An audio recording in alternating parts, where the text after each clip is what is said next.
Dear friends, as solidarity for Asian people's advocacy, I am Huân Thục Vi from Vietnam, coordinator of Vietnamese Women for Human Rights.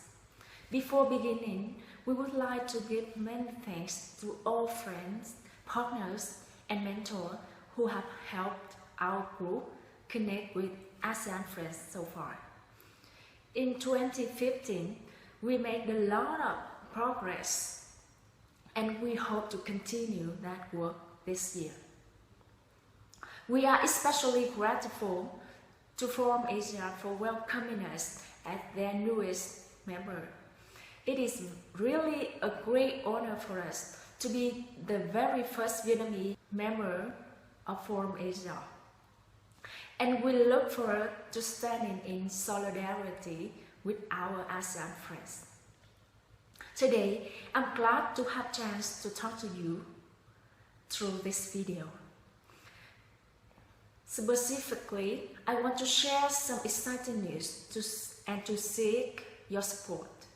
Building on our acceptance to Forum Asia and our momentum from APF 2015, we are working with other independent groups in Vietnam to ensure strong representation and participation of Vietnamese independent CSO in ASEAN civil society activities. We have initiated a new national process to the APF to ensure our groups can participate. Before I discuss that in detail, I want to share a little bit about the situation of myself and other human rights defenders in Vietnam, so that you can understand more. A new national process is very necessary. As you may be aware, police confiscated my passports in 2015 and put me on the travel ban list. I am so sorry that I likely cannot attend any APF meeting in person. Still, I am hopeful that hindrances from my government cannot prevent us from conducting our human rights work and building meaningful connections outside Vietnam. Of course, I also hope that one day I can get my passport back and meet you in person. Unfortunately, these kinds of actions from the Vietnamese government are very common. As you may recall, at the November APF in Kuala Lumpur, my colleague Nguyễn Ngọc Lũa was blocked leaving Vietnam at the airport. Other human rights defenders in Vietnam have faced similar or even worse repression when trying to speak out. You might already know that lawyer Nguyễn Văn Đài and his colleague Lê Thu Hà, who did a lot of work for promoting human rights and for a democratic country, were suddenly arbitrarily arrested and put in jail by the Vietnamese government. Their group, named Brotherhood for Democracy, is one of the members of our new national process. TPP negotiations do not frustrate the government from continuing their repressive policy on land petitioners, independent religious communities, ethnic minorities, dissidents, and human rights and democracy activists. Gongos have been set up by the state to dominate civil society space, exclude dissenting voices, and in order to present a happy picture of Vietnam for the outside world. At the beginning of this year, VNWHR worked together with representatives of other independent CSO to create a network of independent Vietnamese civil society organizations. In January, we officially established the Vietnamese national process for the ACSC-APF to elect genuine representatives to attend consultation meetings and to be our voice on the ACSC-APF Regional Steering Committee. This process is exclusive and independent from government interference. Let me tell you a little bit about our national process. First, we explicitly contest the legitimacy of the Vietnamese government-established organization's current national process to speak for and decide on behalf of Vietnamese civil society. This objection is on the grounds that the current process is so biased, exclusionary, undemocratic, non-transparent, non-representative, and under government control.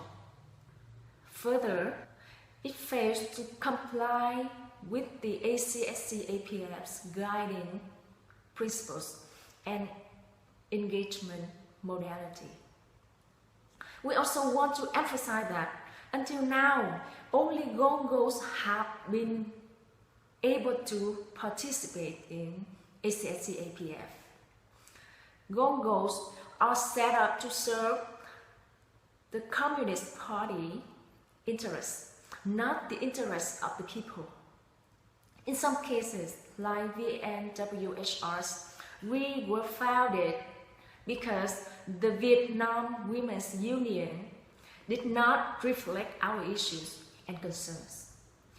In other cases, like with the Cao Đài and the Montagnard, the independent groups came first, and the government has since set up its own organizations that it uses, mixed with harassment, arrest, torture, and other tactics to display and eliminate independent groups.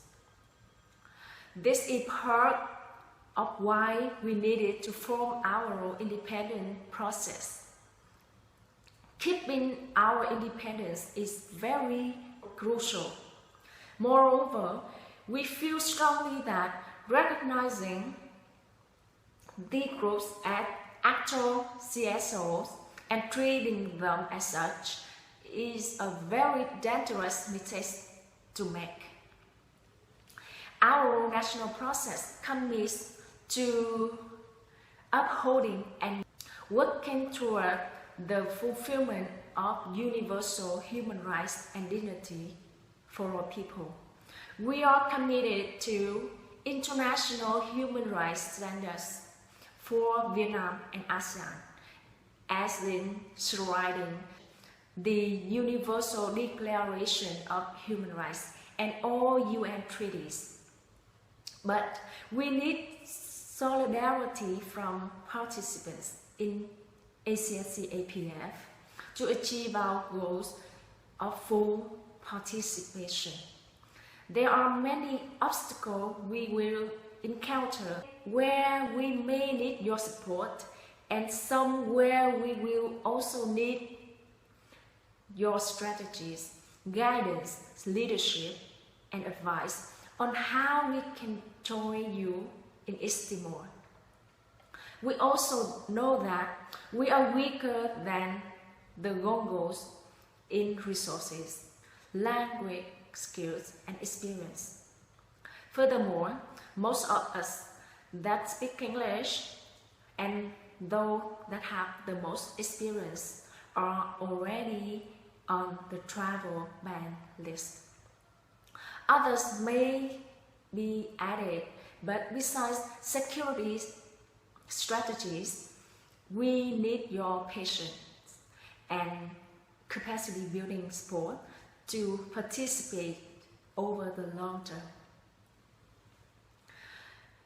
In the immediate future, there is one thing that you can do to support our movement for independent CSO within Vietnam. We urge you, our ASEAN friends, to stand in solidarity with and fully promote our national process this year. We ask you to join with us to find effective ways to guarantee our representatives can join the 2016 ACSC-APF. Thank you so much for your attention today. Again, I hope one day we can meet all in person. Thank you.